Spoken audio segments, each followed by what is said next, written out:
blah blah. So, just watch episode 55 of Boruto. This one was focusing on the ninja tool, how Boruto uses it.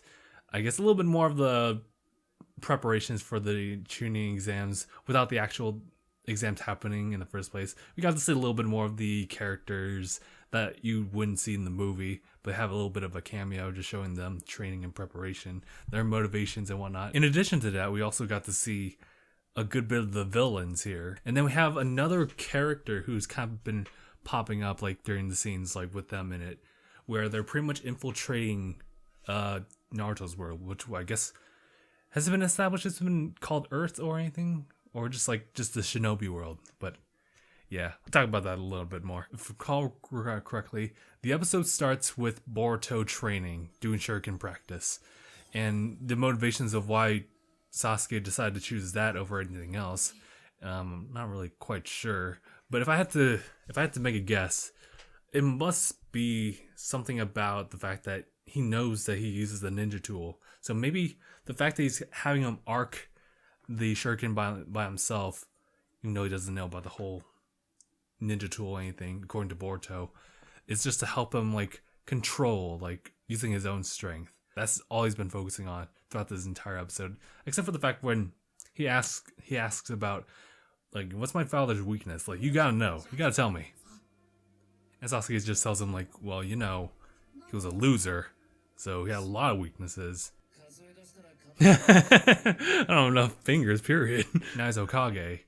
I think you're focusing on the wrong thing. Like, instead of focusing on like what he is now, why don't you focus on what he was that made him to how he is now? But yeah, as I was saying earlier, the rest of the characters that were established earlier on Boruto had their own screen time, with Sarada visiting Denki's team and how they're training. They have the confidence, right? But at the same time, like, they're kind of somewhat people we don't really take seriously, even though like they've had their own separate character arcs of building their own confidence and motivations for the shooting exams.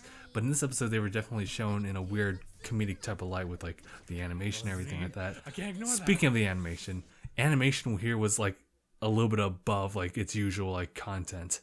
Especially, I noticed this especially when it shows that one scene of Sarada and Sakura talking to each other. They just upped the animation again. It was just like the Boruto movie, exactly like down to like the movements of Sakura like punching like the side of the air in excitement and stuff like that. But it's I gotta wonder, like, is that also recycled too? Because I guess I'm fine. I guess I'm okay with that. It makes it less work for the animators themselves, but it's also, But this is also just like an adaptation of the movie, so maybe you should just get a pass for it. Talking about Sumere's group. Dude, Sumere, oh shit, they're talking about how to be Boruto.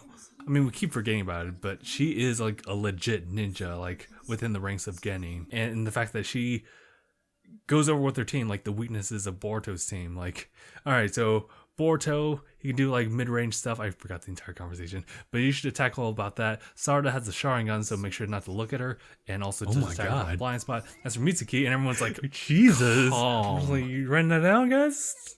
I can go on. I think my favorite little bit was when Tamari was actually training Shigadai, Chocho, and Inojin, because it's so unfair. Okay. Ooh. Because Tamari, like, damn.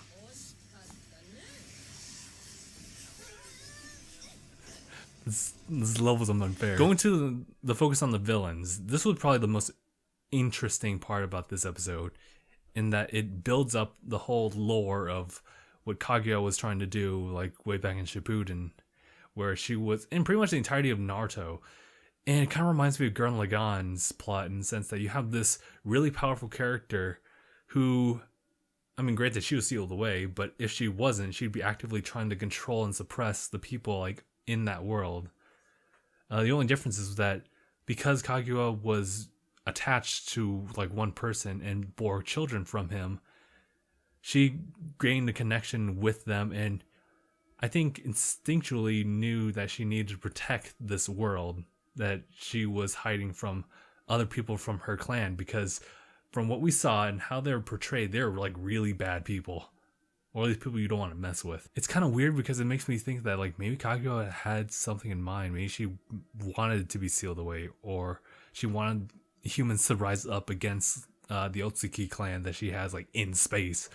Which, now that I think about it, like what if there's other beings out there, like other than the Otsuki clan, that are just like planet Earth for them? So we have like different ninjas, or maybe it's not ninjas, maybe it's like something completely different. Like they could really, when you reach the level of space in world building, that's when you can just go all out. It's like playing the game Spore, and like the fact that you can go from just like being like a little cell to like fighting galactic battles is like, they didn't really do a lot.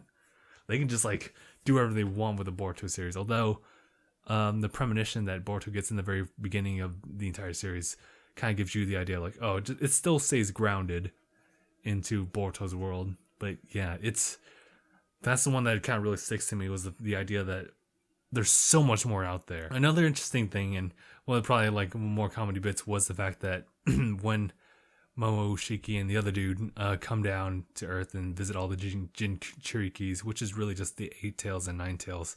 Apparently they don't really care about Gaara. Visit the 8 tails, and of course we have Killer Bee. He's still throwing the raps no matter how old this guy gets.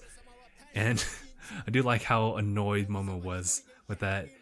And of course the whole reason they show it in the movie and in the episode was to show like how strong these guys are, where they can take on a tail beast better than how Kisame can do it. And Kisame was like considered like a tail beast in his own right. But yeah, that was pretty much it in regards to just things happening in the series that really caught my interest. It looks like they're going to expand a little bit more on the first section of the tuning exams, which I do like, because the idea of that one was just like, it's one whole question and they have to react immediately to like what outcome comes out next. But I saw a little bit of the preview and it shows like everyone just kind of gathering together, like running through the woods. So I'm getting like a whole like Forest of Death type of vibe. So I'm wondering if they're going to expand more on the exams. They definitely had to do a lot of cuts for the tuning exams back in the movie, but now they got free reign to just kind of make this like a whole 20 episode thing of Forest of Death, or 8 minutes or 8 episodes of like the last tuning exams fight stuff. But yeah. Oh, one more thing before I close this off was I was very fascinated with how Boruto was actually hesitant to use the ninja tools. How he was actually pretty resistant to it, even though he initially used it just to show Sasuke, I could be your student. See, you see this Rasengan? But after that, he was like, no, I guess I can do it. And to his credit, he was able to do it pretty well. He was able to hold up. But at the end of the day, like, when he was just like so impatient about it, he finally resorts to using the ninja tool. And I was like, dude, come on. I mean, he's going to learn his lesson. He's going to learn. So it's just about everyone else and trying to not pay too much attention to the cheat that Boruto has become right now. Because, man, it's no good. Like, as cool as the ninja tool is, it shouldn't be used in this scenario. But yeah. Alright, so that's pretty much it. I'll just end here. So, thank you guys so much for watching. If you guys want to be in the know of all these Boruto videos and whatnot, please be sure to like the video and also subscribe to the channel. There's also a subscriber bell button. If you click that, you'll be able to be notified of when we upload these types of videos by the minute. And also support our Patreon. So, thank you guys so much for watching, and we'll see you guys in the next one. #bye everyone. I guess I should say I will see you guys, because currently not anyone here. But maybe no, till next week. But yeah, #bye everyone.